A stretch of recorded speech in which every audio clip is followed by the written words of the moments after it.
से ज्यादा सीटें आएगी वही सरकार बनाएगा, बाकी सरकार नहीं बना सकता। ये संविधान में प्रावधान है।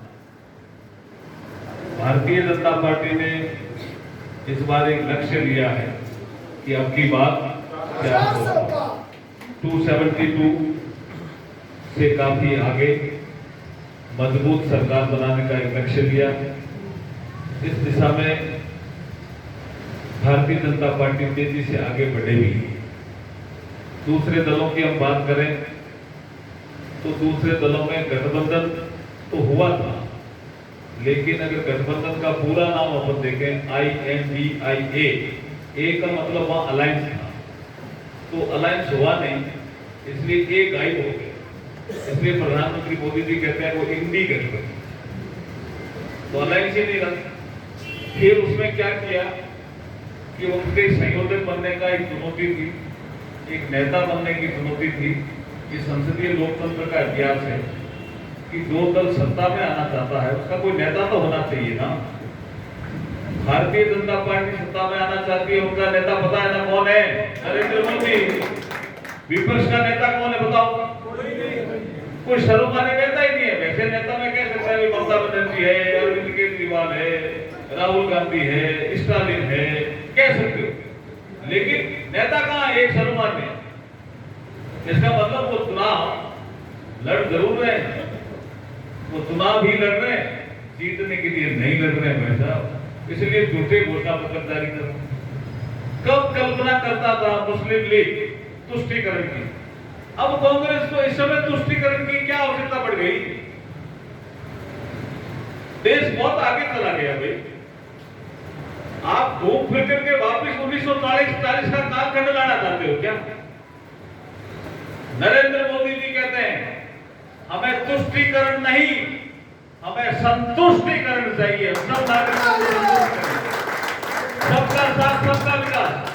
जितने भी रहते हैं देश में सबकी हम संतुष्टि करेंगे। ये तो है नरेंद्र मोदी की नीति, और वो तुष्टीकरण में लगे हुए अभी भी।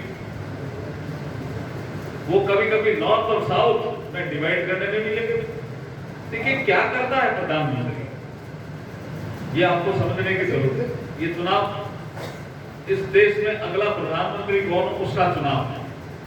प्रक्रिया ये है, आप ठीक बोल रहे थे, जो भी बोल रहे थे कि ये वोट नरेंद्र मोदी जी को जाएगा। क्यों जाएगा? आप मुझे वोट देंगे, मैं नरेंद्र मोदी जी को वोट दूंगा, इसलिए वोट मोदी जी को जाएगा। ये प्रक्रिया है, यही प्रक्रिया है। तो अगला प्रधानमंत्री कौन इस देश का, ये तय होना है 5 साल के लिए। ये लोकतंत्र है, उस लोकतंत्र का पर्व है। करता क्या है प्रधानमंत्री? 2 काम बड़े करता है प्रधानमंत्री, जो करे तो। एक है हमारी सीमाओं की सुरक्षा, चौकसी भी करना, और हमारी सीमा सुरक्षित रहो। प्रधानमंत्री का बड़ा काम है, छोटा काम नहीं है। हमारी सीमाएं मनमोहन सिंह जी के समय भी सुरक्षित नहीं थी, और उससे पहले भी कुछ प्रधानमंत्री थे, उनके समय भी सुरक्षित नहीं हुई। हमने 62 का युद्ध देखा। तो क्या काम होता प्रधानमंत्री जी का? सीमाएं सुरक्षित करना। थोड़ी बहुत घटना पाकिस्तान ने की थी। 2014 से पहले 2 देश संसार के, एक अमेरिका और एक इजराइल, उनको ये अधिकार प्राप्त था, और यू कैन से कि उनको ये स्टेटस प्राप्त था कि अगर हमारे देश में कोई गड़बड़ी करेगा, अमेरिका या इजराइल, तो अमेरिका और इजराइल दूसरे देश जो गड़बड़ी कर रहा उसके घर में घुसकर मारने की क्षमता थी। लेकिन ना जर्मनी को थी, ना इंग्लैंड को थी। कुछ कहते यूएन में जाओ, नहीं कर पाते थे। इस तीसरे टर्म में, 2014 में नरेंद्र मोदी जी आए, और तीसरा टर्म अब चालू होगा 24 में। 14 में आने के बाद पाकिस्तान ने छोटी मोटी हरकत करनी शुरू की। नरेंद्र मोदी जी ने उसको घर में घुस के मारा, और दोबारा कोई हिम्मत नहीं हुई। भारत ने 3 देशों में वो आगे, अमेरिका घर में घुस के मार सकता, अप्रूव फैक्ट हो गया संसार की बरादरी में। इजराइल घर में घुस के मार सकता है। अब संसार के देशों ने मान लिया कि भारत के साथ भी कोई गड़बड़ करेगा तो नरेंद्र मोदी घर में घुस के मार। ये बड़ा काम प्रधानमंत्री ने किया है। ये इंडिया को ये स्टेटस दिला दिया। दूसरा बड़ा काम क्या किया? ये तो हुई एक्सटर्नल सिक्योरिटी, अब एक इंटरनल सिक्योरिटी हो गई। हम देश में रहते हैं, नागरिक सुरक्षित रहने चाहिए, ये प्रधानमंत्री का पहला कर्तव्य है। लेकिन आप कांग्रेस के शासनकाल में देख लें, आज लखनऊ में बम फूट गया, 56 मर गए। आप जयपुर में हनुमान जी के सामने बम फूट गया, 65 मर गए। आप मुंबई में ट्रेन में बम फूट गया, 325 मर गए। आज हैदराबाद में बम फूट गया, इतने मर गए। हर महीने बम फूटता था। क्या प्रधानमंत्री नहीं थे देश में? लेकिन कार्रवाई नहीं होती थी तुष्टिकरण की नीति के कारण। प्रधानमंत्री ने कहा, अगर हमारे भारत में कोई बम फोड़ करके हमारे नागरिकों की जान लेगा, हमारी आंतरिक सुरक्षा को चोट पहुंचाएगा, तो उसको कठोर से कठोर सजा दी जाएगी। और देना शुरू किया, कट गया बम फोड़ डाला भाई जी, कट गया। कुमार सिंह जी के, सत्यप्रकाश जी के बिल में घुस गया और कई बिल पूरी किया तो कट गया और देश में चले गया नया कहीं और कोई शुरू हो। कहां गया भाई साहब? ये काम होता है प्रधानमंत्री, एक्सटर्नल सिक्योरिटी देना, इंटरनल सिक्योरिटी देना। फिर काम होता है देश के विकास की रफ्तार को तेज करना। तो कब होती है? जब हम अर्थतंत्र को सुधारते हैं। प्रधानमंत्री मनमोहन सिंह जी अर्थशास्त्री थे, लेकिन हमारी अर्थतंत्र 10वें नंबर पे था, 10वें नंबर पे रहा। पीछे जरूर गए, एक बार 11 नंबर पे आ गया, लेकिन 9 नंबर पे नहीं आया 10 सालों में। नरेंद्र मोदी जी ने क्या किया? अर्थतंत्र को सुधारा, नीतियां बनाई, ग्रुप ऑफ मिनिस्टर्स बनाया, हमें भी कई जगह लिया, ग्रुप ऑफ सेक्रेटरी बनाया, सलाहकार मंडल बनाया। देश कैसे विकसित हो सकता है, हमारा अर्थतंत्र कैसे ठीक हो सकता है, उसका परिणाम ये हुआ कि भारत इंग्लैंड को पछाड़ करके, कभी हमारे पे उन्होंने शासन किया था, इंग्लैंड को पछाड़ करके भारत 5वें नंबर की अर्थव्यवस्था बन गया है। और तीसरे कालखंड में, नरेंद्र मोदी जी के तीसरे कालखंड में भारत संसार की तीसरी बड़ी अर्थव्यवस्था बनेगा, जर्मनी और जापान को पछाड़ करके। ये कितनी बड़ी बात है, ये कितनी बड़ी बात है। जिस घर में पैसे का प्रबंध ठीक होता है वो घर आगे बढ़ता है, जिस गांव में पैसे का प्रबंध ठीक होता है वो गांव आगे बढ़ता है, जिस समाज में पैसे का प्रबंध ठीक होता है वो समाज आगे बढ़ता है, जिस देश में पैसे का प्रबंध ठीक होता है वो देश आगे बढ़ता है। हमारे यहाँ तो मारवाड़ी की कहावत है कि रूपली पले वही में चले, रूपली पले तो वही में चले। और ये जो भारतमाला निकली है ना, अधोई मौके निकली है भाई साहब। 30,000 करोड़ की भारतमाला, कल्पना कर सकते हो क्या? 30,000 करोड़ की कल्पना कर सकते हो? और तो नहीं बनाएगा किसी ने, क्योंकि देश के प्रधानमंत्री ने अर्थतंत्र को सुधारा, गरीब आदमियों को योजनाएं दी, देश का मान और सम्मान बढ़ाया। बहुत से लोग हमें मिलते हैं, इवन बीकानेर के भी मिलते हैं, कि पहले हमें कोई पूछता था इंडियन पासपोर्ट, और यहाँ खड़े हो जाओ, इधर खड़े हो जाओ, कभी जूते खोल दो, बेल्ट खोल दो, ये करो, कभी कभी बोला कुछ बन रहा है, तो भारतीय को आता नहीं है, कोई सिक्को है उसने बंद नहीं है, ये खोल दो, क्या हुआ था? अब बैठो बैठो,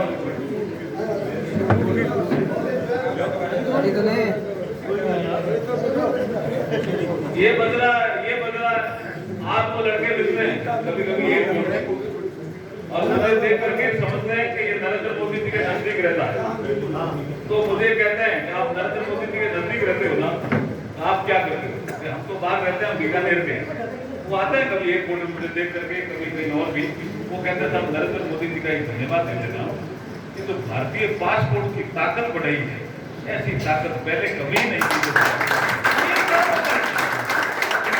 यही काम होता है प्रधानमंत्री का, देश और मान और सम्मान बढ़ाना।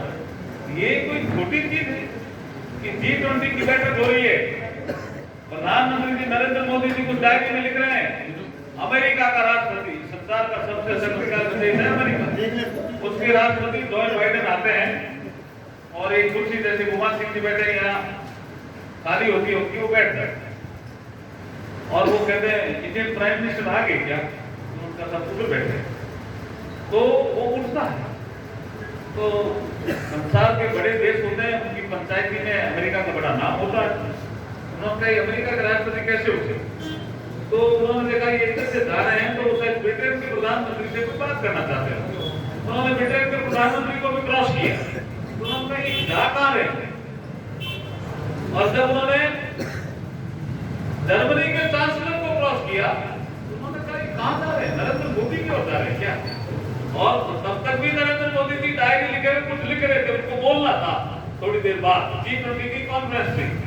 तो जैसे ही नरेंद्र मोदी जी लिख रहे थे, बाइडेन जाता है पीछे से हाथ लगाता है कि मोदी जी अमेरिका का राष्ट्रपति आपका ऑटोग्राफ चाहता है भारत का। क्या बात है, ऐसा कभी हो सकता है क्या, कभी कल्पना करो ना, ऐसा हो सकता है। भारत माता की जब वो ऑस्ट्रेलिया जाता है तो ऑस्ट्रेलिया का प्रधानमंत्री क्या कहता है, नरेंद्र मोदी मेरा बॉस है, ऐसा नहीं कह सकता है क्या गुरुजी, क्या बात है। और एक देश के राष्ट्रपति ने तो नरेंद्र मोदी जी का पद पकड़ लिया, नड्डा है ना, पापा ने गिनी मेरे राष्ट्रपति पकड़ हाथ लगायो, मेरा देश वालों के यहाँ गले पड़ गया कि देश छोटा हो चाहे बड़ा, आप हाथ मिला सकते हो, आप गले मिल सकते हो, लेकिन किसी दूसरे देश के प्रधानमंत्री के पांव नहीं छू सकते, ये आपने अपमान किया। तो आपने देखा होगा कि वो प्रेस के सामने आया और उसने बोला कि मैंने नरेंद्र मोदी जी के पांव इसलिए छुए कि वो मेरे गुरु हैं। गुरु लोगों ने कहा आप तो ईसाई हो, आपके देश में 2.5 करोड़ लोग रहते हैं, सब क्रिश्चियन हैं, कि गुरु कहां से आ गए। तो उन्होंने कहा मेरे देश में कोविड आ गया, मेरा देश टापुओं का देश है, इधर समुद्र पे टापू 5,000 लोग हैं, फिर समुद्र 15,000 लोग हैं, फिर समुद्र 5,000 लोग हैं, ऐसे 2.5 करोड़ अलग अलग समुद्र में रहते हैं। वो भी फैला फर्स्ट फेज था, उन्होंने कहा ऐसा फैल गया कि दवाई नहीं आई तो सारे मर जाएंगे। तो मेरा जहाँ व्यापार था, जिन देशों से मेरी समझ ठीक है, सबको मैंने कहा दवाई है क्या आपके पास, बोला नहीं है जी, सबने मना किया, किसी ने दवाई नहीं दी। मैं नरेंद्र मोदी जी को ज्यादा डांटता नहीं, मुझे किसी ने कहा आकर के एक इंडियन प्राइम मिनिस्टर है नरेंद्र मोदी, उसको फोन करो तो दवाई भिजवा सकता है। तो मैंने वो कहता है प्रेस के सामने कहा उसने, बोला मैंने डरते डरते फोन किया, रात का टाइम था, और मैंने कहा नरेंद्र मोदी जी मैं इस देश का राष्ट्रपति बोल रहा हूँ, मेरे देश में कोविड फैल गया और आपके यहाँ सुना दवाई है, तो मोदी जी ने कहा आपको कब चाहिए। तो वो उसने कहा मैं इतना रिलैक्स फील किया कि जिसको भी मैंने फोन किया, बड़े बड़े देशों को फोन किया, दवाई थी उनके पास, इंजेक्शन बाद में था, इंजेक्शन तो सेकंड थर्ड फेज में आया, दवाई थी, लेकिन उन्होंने कहा हम दवाई नहीं देंगे। मेरे को भारत के प्रधानमंत्री ने कहा आपको दवाई कब चाहिए, तो मुझे लगा ये कोई अलग आदमी है, बोला कब चाहिए, तो मेरे मुंह से निकल गया एज अर्ली एज पॉसिबल। हम दोनों ने टेलीफोन रख दिया, मेरे आश्चर्य का ठिकाना नहीं हुआ कि मैं रात को सो गया, अपनी शायद 15-20 दिनों में दवाई आ सकती है, भारत का प्रधानमंत्री भेज सकता है। सुबह सुबह मेरे सेक्रेटरी ने आकर के मुझे जगाया और कहा कि भारत के इंडियन एयरलाइंस के जहाज आ गए हैं, दवाई नरेंद्र मोदी जी ने भेज दी है। वो आगे और कहता है कि मेरे गुरु इसलिए थे, गुरु मने अंधेरा, रूप मने प्रकाश, जो अंधेरे में प्रकाश करे वो गुरु होता है। मेरे देश में चारों तरफ अंधेरा फैल गया था, उसमें अगर किसी ने प्रकाश किया तो नरेंद्र मोदी जी ने किया, इसलिए मेरे गुरु है और गुरु के मैं पांव छू सकता हूं। समझदार की तो सुनियो भाई जी, ऐसे हैं हमारे प्रधानमंत्री।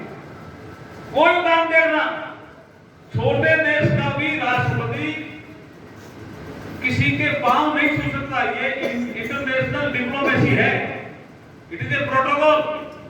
देश देश ही होता है, हर देश की सेना होती है, हर देश का राष्ट्रपति होता है, हर देश का प्रधानमंत्री होता है, दूसरे देश का पांव छू नहीं सकता जी। ये संसार की डिप्लोमेसी में पहला ही ऐसा उदाहरण है जब एक देश का राष्ट्रपति भारत के प्रधानमंत्री के खुलेआम पांव भी छूता है और तारीफ भी करता है। नरेंद्र मोदी जिंदाबाद।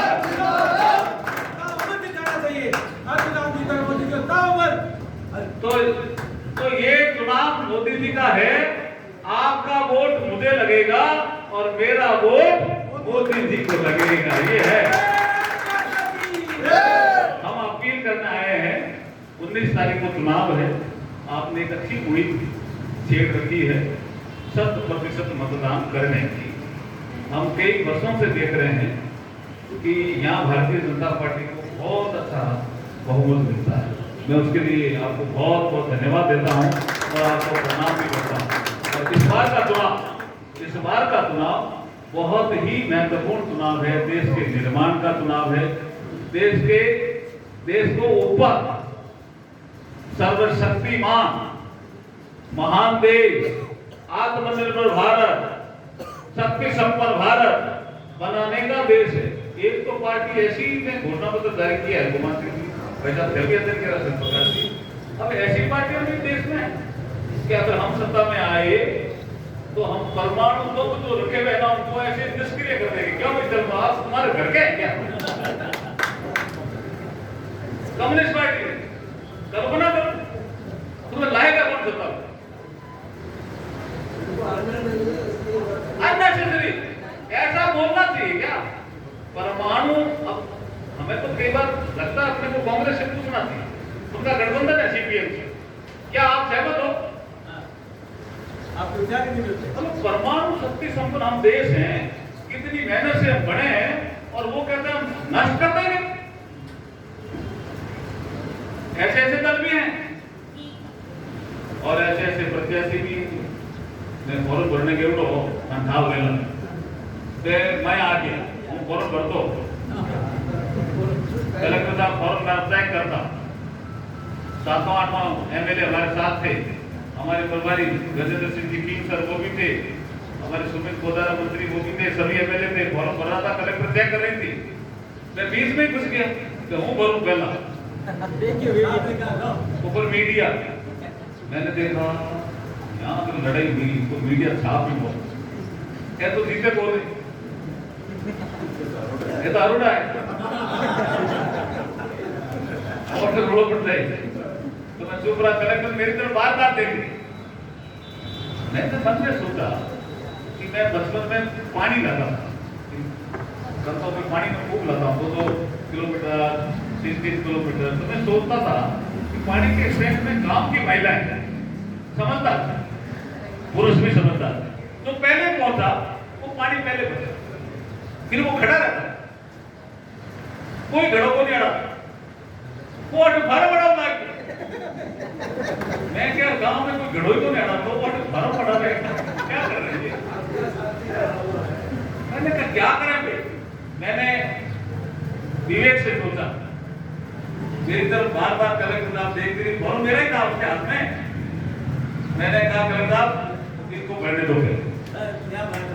पूरे मीडिया ने छापा, पूरे मीडिया ने कि अर्जुन मेघवाल ने बड़ा दिल दिखाया।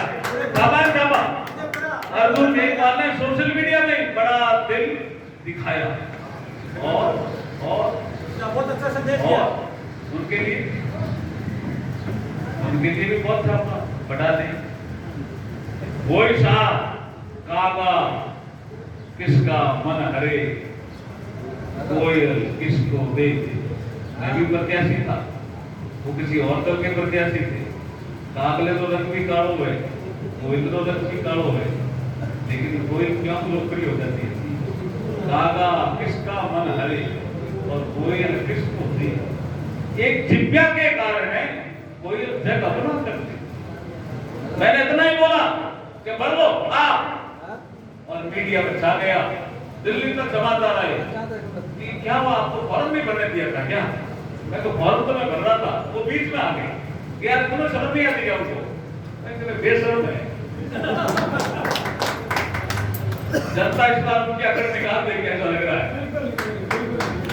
और हम आपके बीच में ये अपील करने आए हैं कि ये देश का चुनाव है, देश के निर्माण का चुनाव है। आपसे प्रार्थना है कि आप ज्यादा से ज्यादा भारतीय जनता पार्टी के पक्ष में मतदान करके नरेंद्र मोदी को मजबूत करें।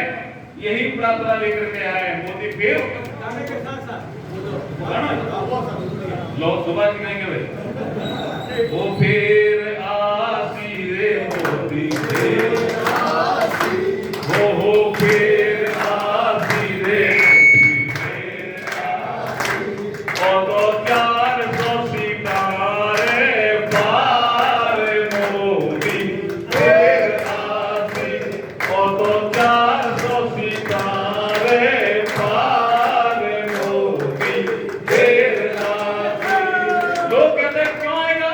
तो कवि कह रहा है, अगर सत्य प्रकाश की बताई कवि कौन है? कवि कह रहा है धारा 370 था तो चुटकी में हटा। लोग कहता है नहीं, कोई नहीं हटा देता।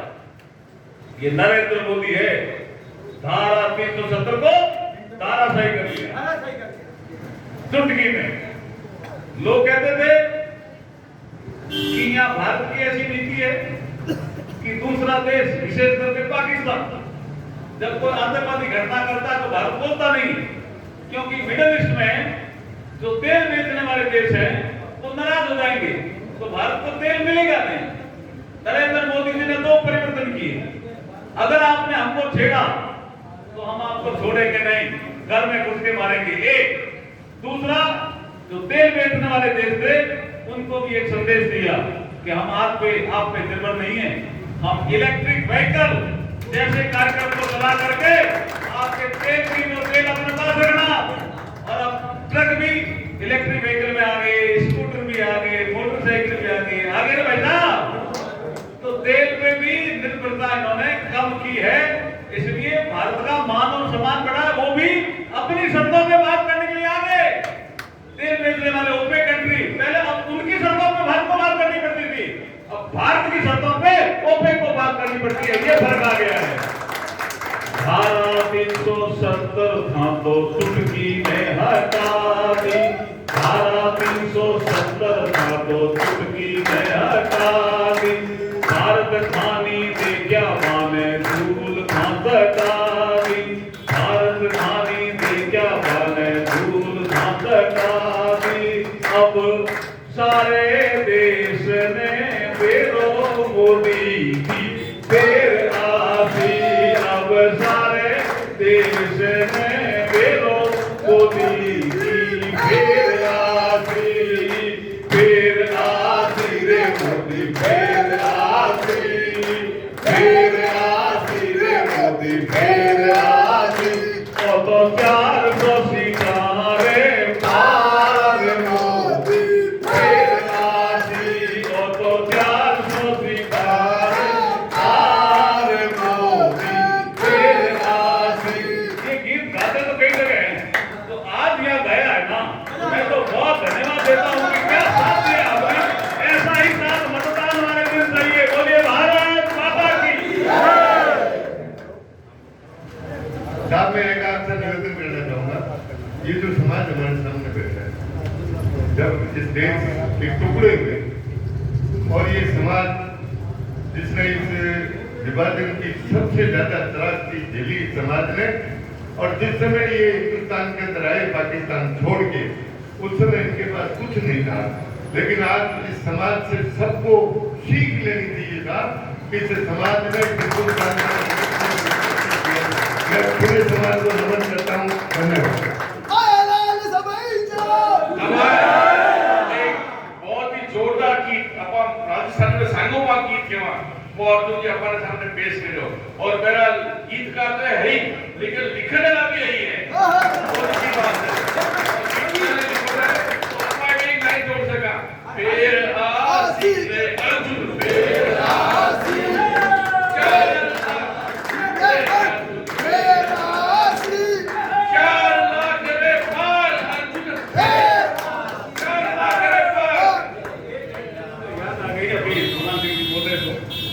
देखिए एक प्रधानमंत्री जी का सोच देखिए। हम एक दिन बैठे थे मैं काफी नजदीक रहता हूँ। वो मेरे सामने चुनाव लड़ने वाले क्या कहते हैं, मोदी जी घर नहीं बैठो रहे, तू बैठना भी घर बैठा रहता। मोदी जी के पास बैठना सोने काम है नहीं, खाने की धार है। मोदी जी के पास बैठना खाने की धार है। लगातार वो चरित्र का ध्यान रखते रहते हैं, लगातार आचरण का ध्यान रखते रहते हैं। पहले एक बार पास बैठे थे, उन्होंने कहा ये 15 अगस्त को देश आजाद हो गया, तो ठीक है, लेकिन उससे एक दिन पहले पूरे देश में फैल गया था कि देश आजाद हो गया है और होगा तो टुकड़े। तो हम विभाजन की विषिका नामक एक दिन क्यों नहीं मनाए 14 अगस्त को, और जिन्होंने विभाजन का दंश झेला है उन परिवारों को बुलाओ कि कैसे कैसे वो बड़ी मुश्किल से। हमने कहा साहब वो अभी हमारे संस्कृति मंत्रालय के पास ही काम था, तो उन्होंने मुझे कहा कि आप एक काम करो, एक लाहौर में बहुत लोग अमृतसर आए, उनमें कोई कोई मिल जाए, तो हमने एक एग्जीबिशन लगाई जिसमें किसी ने कहा हम ये अलमारी लेके आए, हमारे परिवार में 5 लोग आए, 3 मर गए, हमारे परिवार में इतना सोना था हमें लूट ले गए। विभाजन का दंश क्या होता है वो नई पीढ़ी जाने तो सही, कितनी मुश्किल से वो आए हैं। ये तो मेरे सामने समाज बैठा है, वो अपना घर बार छोड़ के आए, देश छोड़ के आए, और यहाँ आकर के भी जब आपको कहा ये शरणार्थी है तो आपने कहा हम शरणार्थी नहीं है, हम पुरुषार्थी हैं, यही आपने कहा। ऐसा ही प्रचार करके आपने भारत का मान और सम्मान बढ़ाया। उसको मैं नतमस्तक होकर के प्रणाम करता हूँ। बोलिए भारत माता की।